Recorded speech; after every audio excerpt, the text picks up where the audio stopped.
On question number 6,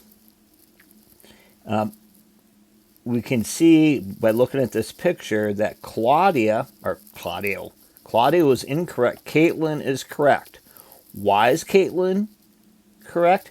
Because in order for K to be in the perpendicular bisector, we need to know that KL is congruent to KM. We're not given that. That's why Caitlin is true.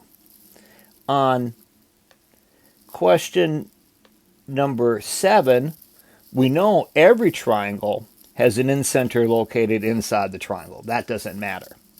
But the circumcenter located outside would only be true if it's an obtuse triangle.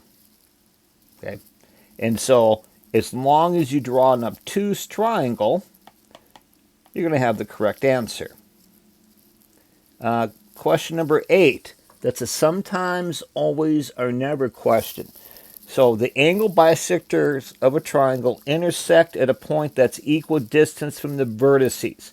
Well, that's usually not true, but it can be true if it's isosceles, if it's equilateral.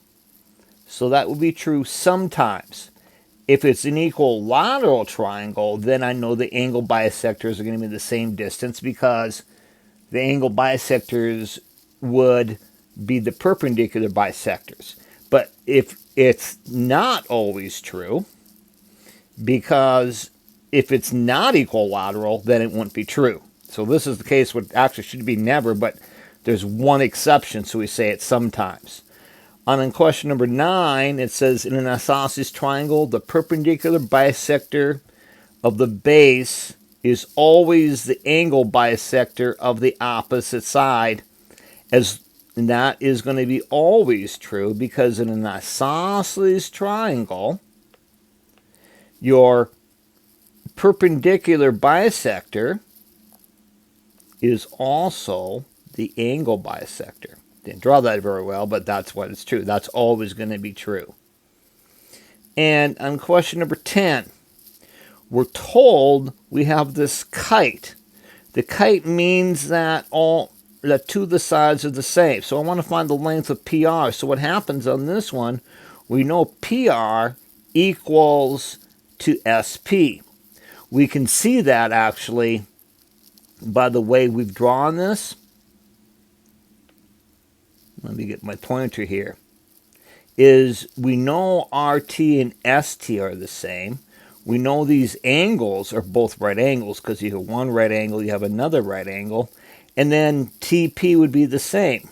So these two triangles are congruent by side, angle, side. So these two triangles are indeed congruent. So now, get my pen back here. We're going to say, oh, that means 3x plus 2 equals 5x minus 6. We're going to solve for x. So let's subtract 3x from both sides. At the same time, let's add 6 to both sides so I get all my x's on one side and my numbers on the opposite side. Notice on the left side, 3x minus 3x, well, they cancel out, so then I get 8 equals 2x. I'll divide by 2, and x equals 4.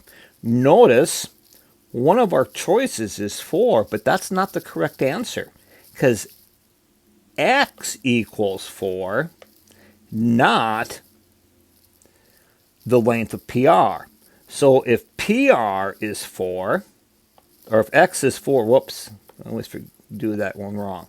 So then I want to find the length of PR, which is 3 times x plus 2. So 3 times 4 plus 2 would be 14. So your correct choice on this one is 14. And I think that's it for this page because I don't like to put more than one page on my video.